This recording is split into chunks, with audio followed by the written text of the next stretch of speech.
In fairy tales, witches always wear silly black hats, but this is not a fairy tale. This is about real witches.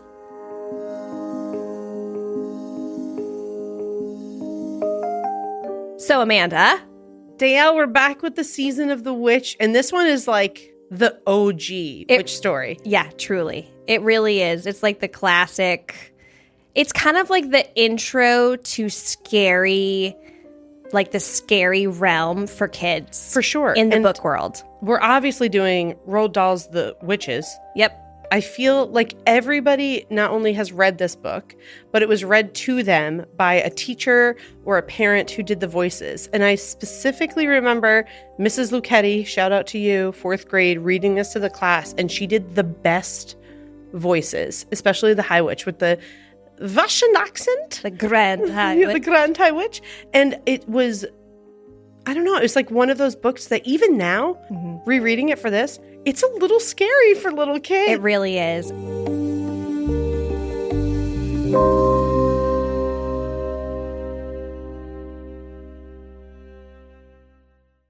You are in for a treat.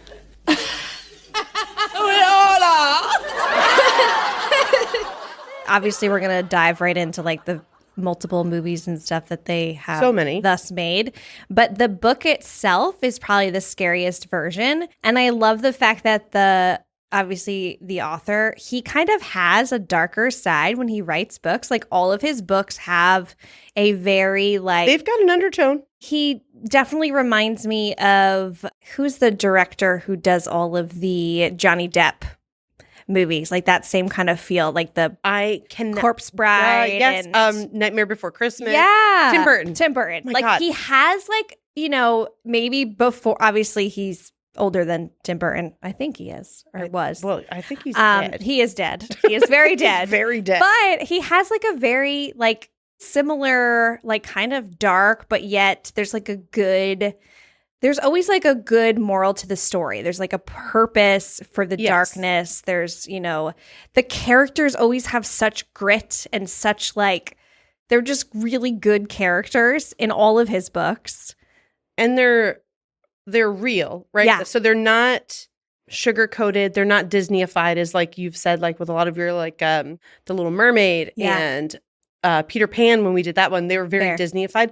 He does not do that. No. Like these kids are always orphans. Yeah. Someone is always dead. They have no parents. A parent dies. And a sibling dies. Really awful things happen. Truly bad like things. always. I guess before we dive in, what are we drinking today? So we're drinking Formula 86, the OG mouse maker, which is a twist on the classic chocolate martini. Because if you've read the book and watched the book, their big plan was to turn all of the children of England, to kill them and turn them into mice, essentially. Kill them as children, but turn them into mice. By opening sweet and chocolate shops and getting them to come in and eat all of their chocolate that's going to be, you know, tainted with this magic potion that has an alarm clock brewed into it that turns them all into mice. Perfect. So it's vanilla vodka, chocolate liqueur. We're using my own trusty Beaverkill bourbon cream and chocolate syrup. And it's just like a classic chocolate martini. Yeah. It is probably one of those drinks that you can drink. Everyone can enjoy a chocolate martini. Who doesn't like a chocolate martini? Probably people allergic to dairy, but sucks to suck. Fair. We don't have one in front of us, but cheers. Yeah, cheers. We did. Yep. And when I was thinking of a cocktail, I was like, it has to be an adult version of like what a little kid would want. So it's like a chocolate milk. It's a chocolate milk, but for adult adults. chocolate Yeah. milk. I like it. Exactly. I guess we can, we'll just dive right on. Dive right into the book. So the book is, you read it when you were little, right? Yeah, when I was, I mean, I want to say maybe 5th or 6th grade. Yeah. We read this. It was published in 1983. But one of my favorite thing about Roald Dahl books is the fact that Quentin Blake did all of the illustrations on all of them.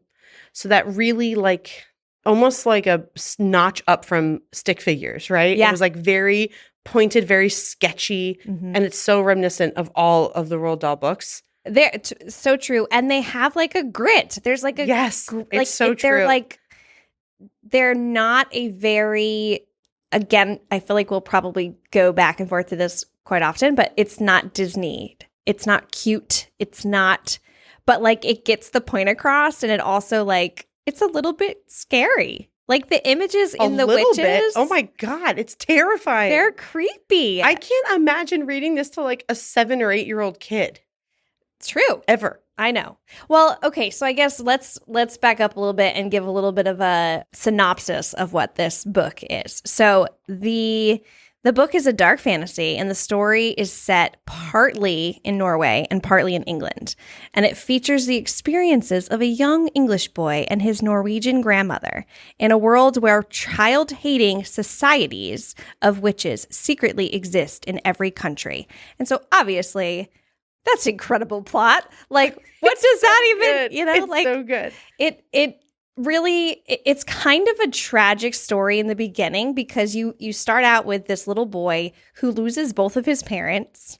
And he talks about how great his parents are in the beginning of the story and how he spends all this time with his grandmother and how he loves his grandmother, but he's just got like the best parents. Yeah. And like they die, isn't it at Christmas? Like it's the day after Christmas horrific, or something in a car accident. And it's just like a very tragic moment, but it's kind of a very quick moment. They don't stay. Gloss right over it. Yeah. But like that's perfect for a kid, right? Like a kid's not dwelling on the nuances of, oh my God, what's all this grief that I have to feel and blah, blah, blah. No, it's just your parents are gone. That sucks. You live with your grandma now. Which I feel like Roald Dahl does a really good job of that. He's very real. Like when you read his books, all of the young characters are very true to a young character. Mm-hmm. Like they're very, it's not simple. That's not the right word. There's like a very like, there's a sense of innocence, but there's also like these very heavy things that happen to these kids,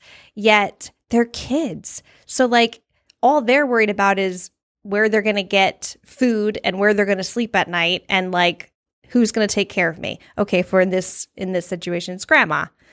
And I like love that because a lot of the stories are really dark and these kids are kind of like thrown into these situations where you're like, oh my gosh, like that's a lot for a kid to handle, but they're kids. So and it shows you how they deal with it. They're so resilient. And I think like that speaks to this book because like obviously this kid turns into a mouse. I mean, spoilers, guys, spoilers. Like obviously. Well, if you haven't read it yet, I don't know what to tell you. So this whole thing's a spoiler, but he doesn't even mind that he's a mouse. No. He's kind of pumped that he's a mouse. Yeah. Mice don't have to go to school. Exactly. Mice don't have to take baths. Which is like mice don't have to take math tests. It's such a famous quote in the book too, that mice don't have to go to school. And he's like, mice don't have to take mouse tests. And I thought that was so cute. It is. It's adorable. And he like really takes it with such like, I'm going to do this. Like I can handle this. I can be a mouse. So I guess like with that, basically his grandmother, he goes to live with his grandmother and his grandmother is incredible. Like she's Smoke kind cigars. of like she's kind of badass, and she tells him stories of witches and how to like witches look like normal people except for certain things, like they're certain bald, like elements. An egg. Yeah, they wear gloves. They itch because their wigs that they have to wear itches themselves. What do they call it? Wig itch or something like that. And their feet are cut off at the they're toes. Squared, which, to be honest with you, it's so funny you brought that up because that is, like you have those moments that I can remember that freaked me out the most. Yeah. It was that they had squared off feet. Yeah.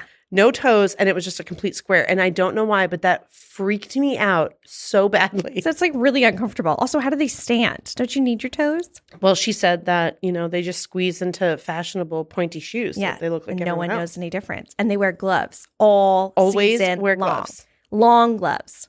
And they have their masks on their face, which we don't find out until essentially his grandmother gets really sick and she recovers, but the doctor's like, you can't go on a big vacation. And she's like, well, I'm going to, and I'm going to smoke cigars. And she's they like, were planning. Where were they planning to go? They were planning to go to some warm something or other. Yeah. And she's like, maybe we should listen to the doctor just this once. They end up at this hotel where they can have like kind of a mini vacation, but she can still smoke her cigars. That's really what she's worried about. Yep. And it's old school. It's still like where there's like a maitre d' and a porter and like everybody takes care of you and like knows what you're having. And for dinner, when you go down to the dining hall, and it just so happens she gifts him 2 mice as a gift, as pets. 2 white mice. He takes his 2 little pet mice because he wants to train them to take them on the road. Yeah. And he's got them in this ballroom that he finds that's empty. And he realizes that the ballroom is for the Society of the Prevention of something for children, Yeah, right? he like sees that sign before he even walks in and goes, oh, this will be a perfectly safe, like any person that's in this group Society would be. for the Prevention of Cruelty of Children. Yeah. Clearly, they are going to be like, he's so safe there. Right. They're He's the going safest spot in the world. They're going to love the fact that there's a kid practicing his mouse training skills. He's trying to get them to walk a tightrope. Yep. He wants to make a mouse circus, a tiny mouse circus. Which is the most adorable, tiny little kid thing It in the is. entire world. It's so precious. And then people start to come in, and he's still hiding. And then he slowly realizes these are the witches. Yeah. And part of it, so like his grandmother has explained to him that exactly what it is. Right. Yeah. And like that these witches have these meetings where the Grand High Witch, which is like the top of the chain, like the queen of witches, has these group meetings where all of the witches of the country come in and they sit and they talk about what they're going to do. And so like he kind of knows this, but obviously being in the room and realizing like, oh my gosh, because the Grand High Witch comes in and she's this tiny little woman. Very well dressed, beautiful face. Beautiful. Like tiny features. And obviously she takes off her mask and reveals that she is in fact a witch. And then all that is so the creepy, other, by the way. The way that Roald Dahl writes that is so creepy for a little kid in a way that even as an adult, I'm like, if I was a little kid, that would freak me the hell out. terrifying. Peel back your faces. And she just like rips her face off and puts it down to the side where it hangs. Nope. Hard pass. No, thank you. No, thank you. And I think like that's one of those moments. And so they have like the audiobook that you can listen to. And it's epic because there's lots of sound effects and the witches have these like accents in the book, obviously. Yes. And it just adds so much to your reading experience. Like when you're hearing it, it's so satisfying. I did the same. I listened to an audiobook because I was like, I know what it's like to read it. I want to hear someone read it to me. That was my favorite way to indulge in this when I was younger, is having someone read it to me. Exactly. And it like brings you back to when you were a kid and you were hearing it for the first time. I felt like I was sitting on the floor of my 4th grade classroom, like listening. So that's the other thing is I actually going into this, obviously read the book, but I had not seen the movie. And I had seen the original movie when it first came out, but I hadn't seen it probably, I couldn't even tell you how long ago it was. And that's the one with Angelica Houston as the Grand High Witch? Yes. Yeah. And I remember not watching it all the way through because I was afraid. Oh, that's so sad. And so watching the one with Anne Hathaway, sorry, I'm kind of jumping out of the book a little bit just because there's something I wanted to bring up. But in the Anne Hathaway one, I was pleasantly surprised at how much I enjoyed it because I was, like when they come out with these movies later on after the fact, like the book has been around for so long and there was already a movie that was done really well. And anyway, the movie does a really good job of staying true to the book. Yes. Even more so than the original movie. But I had a love-hate relationship for Anne Hathaway because I thought she was great to play. She plays the High Witch, the Grand High Witch, who perfect. I think the biggest thing that I didn't like about the movie was the fact that in the movie, the witches are different than they are in the book. Instead of having masks, they wear lots of makeup and they have like their mouths extend to their ears because they're demons.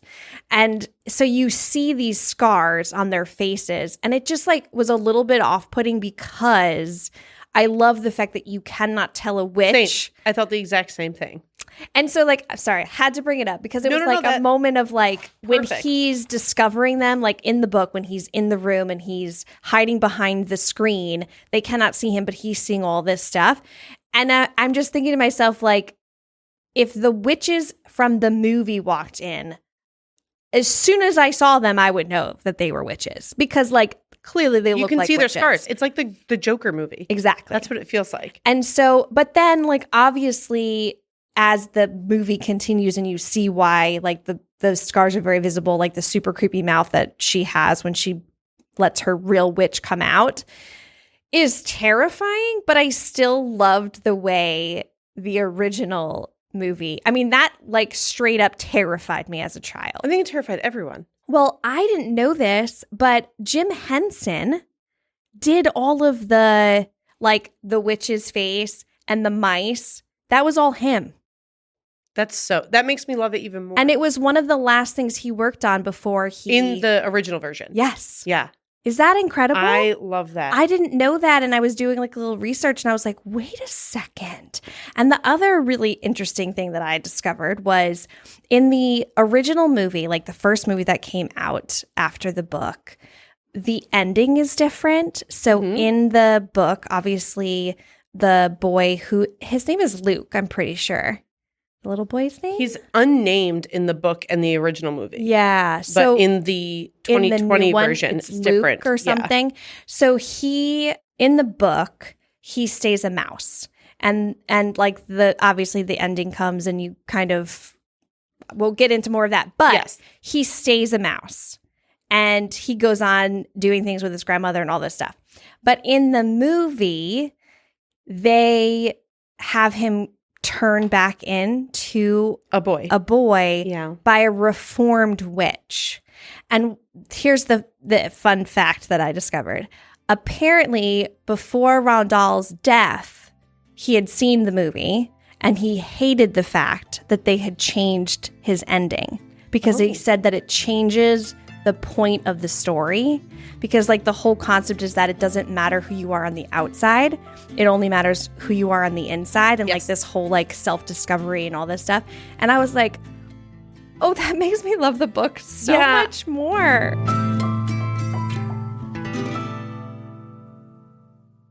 What's the easiest choice you can make? Window instead of middle seat? Picking a vendor who sends a great gift basket? Outsourcing business tasks you hate? What about selling with Shopify?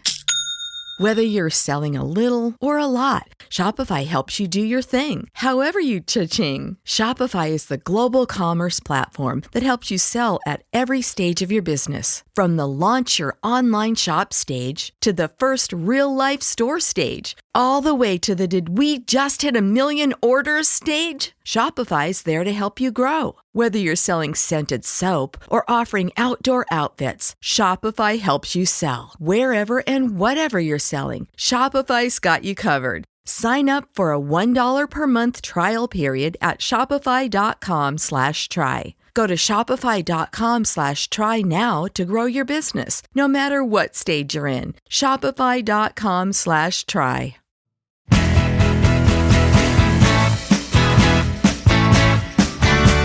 There's such a poignant part to that, because in the book, he just again and again says how he speaks his own voice, right? Yeah. He's still himself. And his grandmother says, yes, all they did was change the outside of you. The inside of you is still you. Yeah. No matter what, I'm still going to love you for who you are, because you're still you. You just the outside, you have mouse hair and mouse skin, and that's it.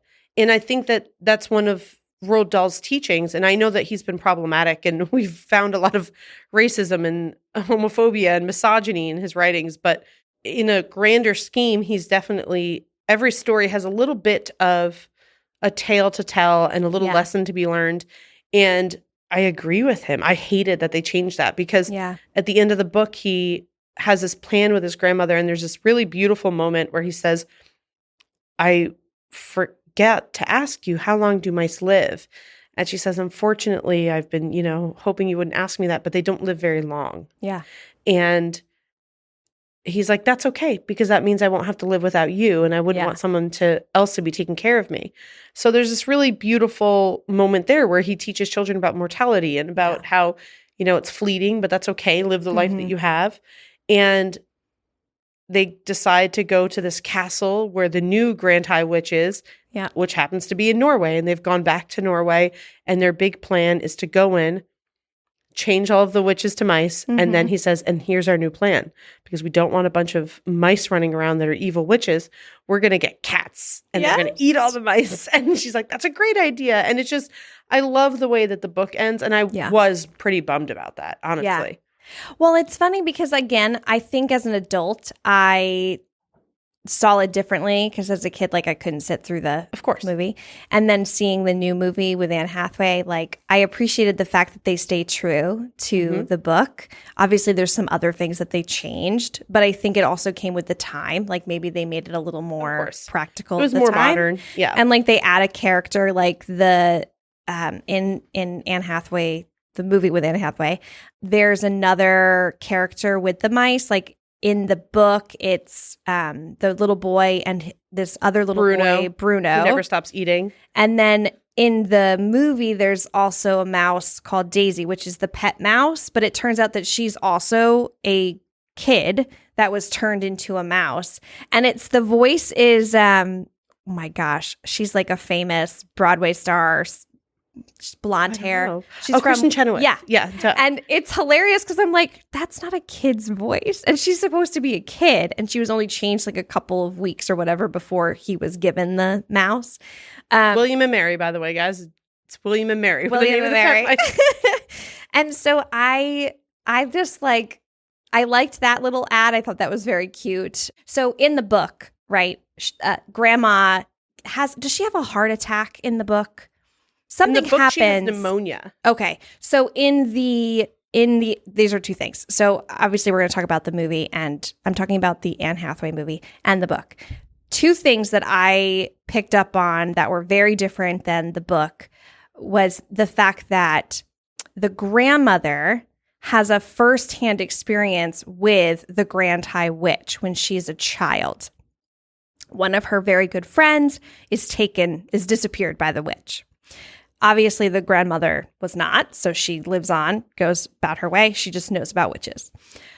There's like a scene where the grandson is the mouse, and there's the part where she's lowering him down into the sock. Right, in the knit sock to get they're basically trying to figure out if the potions are in the room below them because they're pretty sure that's where the Grand High Witch is. They're trying to steal the potion to then poison the witches and turn them into mice.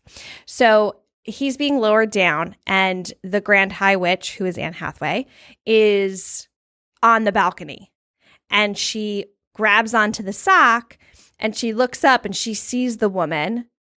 And there's like a moment of like, oh, I recognize you. Which is, none of this happens in the book. This does not happen in the book. And then later, when all the witches are eating the pea soup, which is how they turn the witches into the mice that then they're able to kill them, the Grand High Witch sees the grandmother again. And as she's about to take the spoon of pea soup, she stops. And it's like it's like eye contact between the grandmother and the High Witch. And then she stands up, she like pushes the table out of the way and walks over to the grandmother, and she's like, I remember you. She like sticks her finger out. And the grandmother's like, yes, can I help you? And she's like, pigtails. Pigtails. That's all she says to her.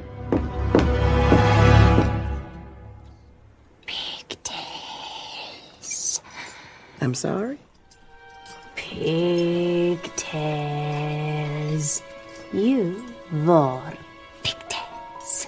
I know, it's so creepy and such a good Anne Hathaway moment. It's so good. And then obviously, like in this moment, chaos is starting to erupt because obviously the witches are starting to turn into rats. They don't turn into mice, and they turn into disgusting. Horrific. He's the cutest little mouse. He's so cute. adorable. So cute. Even his little friend Bruno, like his little his chubby, little fat friend Bruno. So cute. And so they have like this whole thing happens, right? And the whole time you're just kind of like, oh my gosh, like she remembers. And then you start to realize that I think the Grand Witch says something like, oh, and that nasty little cough that you can't seem to get rid of. And it turns out that the witch was making the grandmother sick. And when the little boy first sees the witch in his town before they go away for their trip, or the reason they go away on their trip in the movie is because the little boy sees the witch in the grocery store, tells his grandmother about it, and then she's like, oh my gosh, let's go. She starts having this cough, and it's because that witch is back. And I was like, it's interesting because that's so different than the book, but it works because then the little boy has like a huge like epic moment where they're in the bedroom or the hotel room, and the grandmother is trying to steal all the potions because they're going to take them and turn all the witches in all the world into rats, whatever, everywhere. And so she's collecting all the bottles. She drops one of the bottles, and the mice go under the bed to get the bottles. While they're under the bed, the Grand High Witch, who currently is not a mouse, they turn into like kind of like a superpower of like being able to save the grandmother, because the witch is obviously not going to turn, and the grandmother's kind of like, oh, don't worry, like you won't be able to do much of anything in a few minutes. And then she's like, oh, like the Grand High Witch is like, oh my gosh, I'm gonna. And then she's like, except I didn't eat the pea soup. And so in that moment, then the mice who are under the bed, the little boy, they grab the bottle and they do this whole thing where the two mice put like, because she takes her shoes off, and so her creepy toes, with her one long toe, they put them in mouse traps, and so they slam down on her toes, and then there's like chaos happening. And while that's happening, the little boy mouse is then flung by one of the other traps and directly above the Grand High Witch with the potion, thus turning her into a rat. And the other kind of change is that in this version, there's a cat. The Grand High Witch has a cat with her. And that's not in the book. No. But then, like, obviously the Grand High Witch. And this was my question. Who is the cat? Is the cat a child? Or is the cat just her pet who she just treats terribly? And then that's why she then ends up eating the rat. I think it's a child that she's turned. It's not explicit. I don't remember it being explicit. But the way that the cat has no problem just like, screw you, I'm going to eat you. Yeah. Makes me feel like it's a child from like a long time ago. Yeah. Like maybe it's been around. Yeah. Like the way that when he's a mouse, he kind of has all of his faculties and he's still himself. Maybe this cat has been forced to be the cat for so long that they've kind of lost their ability to speak and like, you know, because she treats a cat horrifically. Yeah. Because I was like, why isn't it speaking? Yeah. Like, why can't? That doesn't make any sense. Yeah, it's a little weird. So, or it's just a pet that she treated horrific because she's the worst. Yeah, that's fair. I just was curious because I was like, it's never really explained. But then, like, obviously at the end, she comes into play because she eats the Grand High Witch. Of course. And I also love that Chris Rock is the narrator for the new one. Yes. His voice is so distinct and that little boy is so precious. Yes. And, oh my God, why can I not think of her name? That's the grandmother. The grandmother? Yes. What's the actress? Oh my gosh, it's going to drive me nuts. Oh, who plays the grandmother? Yes. In the newest one. Yes. Octavia Spencer. Octavia Spencer, yes. She's so perfect in that role because she's a badass. She is. I wish they would have had her smoking cigars because in the Angelica Houston one, she's still smoking cigars and like, you know. Yeah. Or this one, I think they had to like kind of clean it up a little. They probably don't. Well, and it also doesn't take place in the same place because she is in like Alabama. Yeah, she's not in Norway. Yeah. When your father was a boy like you and living with me here in Norway, I told him about witches too, so that he would always be aware. So it's a slightly different. A little bit different, but I love, she's a perfect person. Yeah. To play like this badass grandmother who also, there's this moment that I realized across all three versions, she just automatically trusts her grandson. There's no like, oh no, you're not my grandson, you're a mouse. It was just like, yeah, of course that's you. Yes. I love that because little kids, it's so hard for them to be believed. Yeah. And I think them reading this or hearing this, however they're consuming it, to know that there's somebody in your corner, it's always a grandparent or an aunt or an uncle. Yeah. Who's just always like, yeah, no, you're right. Yeah. Let's play pretend to the max. Exactly. It is. It's super fun. I don't know. This is just like a really fun. It was a nostalgic look back. I mean, this is obviously one of our shorter episodes because it's, such a tiny book, but I really liked that they redid it. I'm not upset that they redid it. No. And I think, because this is a children's book, I feel like it's appropriate. This is a shorter episode because you don't want to overtalk stuff that doesn't need to be overtalked. And also, I think because as an adult, we went back and read this again and watched it again. It was different because obviously when you're an adult and you read kids' books, you're always but it's still just as entertaining. It holds up. It didn't feel like a drag. And I didn't feel like I was reading a little kid's book. It felt like a trip down memory lane. Exactly. And I mean, there's so many more Roald Dahl books that we could do, like Matilda, one of my favorite, James and the Giant Peach. Are you kidding me? Yeah. But this one is such a, we're going to do Practical Magic is like my adult witch movie. Yeah. This The Witches. and The Craft. I wish The Craft was a book so that we could do that episode. Yeah. Or like love The Craft. Or Hocus Pocus. I know. Hocus Pocus I feel like is right after this. So it's The Witches, Hocus Pocus, and then for me it was The Craft. I thought I was definitely a witch, and then Practical Magic. Well, and this book gone, adapted into a movie is kind of known as one of the best adaptations, book to movie adaptations that was ever done. In the kid book realm, it stands true, and it kind of has stayed that way. It hasn't lost its when I'm reading glamour. It back. It's so weird, right? When they do these adaptations and they kind of remodernize them. To me, when I was listening to it in my head, I'm imagining those characters from when I watched the movie originally. Yeah. Angelica Houston to me will always be the Grand High Witch. Yes. Rewatching it now, it's never going to be Anne Hathaway to me. Yeah.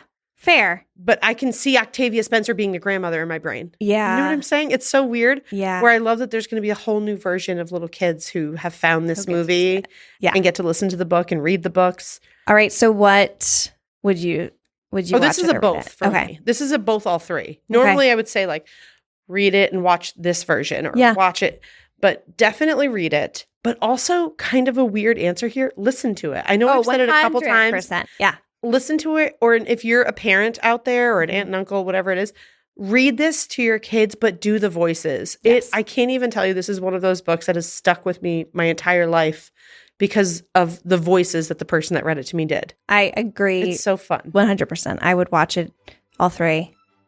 And watch, read, listen. All three? Two? Well, read, listen, watch. And do both all the versions. things. But you cannot go wrong with reading this book. It's excellent. And if you haven't read it in a while, listen to the audiobook and just go back. I mean, I don't know about you, but I'm a freak of nature and I listen back in 2x speed, sometimes 2.5. Yeah. And I listen to this one, normal 1 speed, like a peasant. I call it peasant listening. But it was so fun. It felt like a new experience. I really, really loved it. Same. Okay, I'm glad we did this one. I know, this was fun. All right, until next week. Bye. Our editor is Katie Yonner. Our associate producer is Grace Heerman. Our production coordinator is Nicole Vargas. And our senior content producer is Kyle Bosch. Our executive producer is Tommy West. And Watch It or Read It is produced by Gotham West Studios.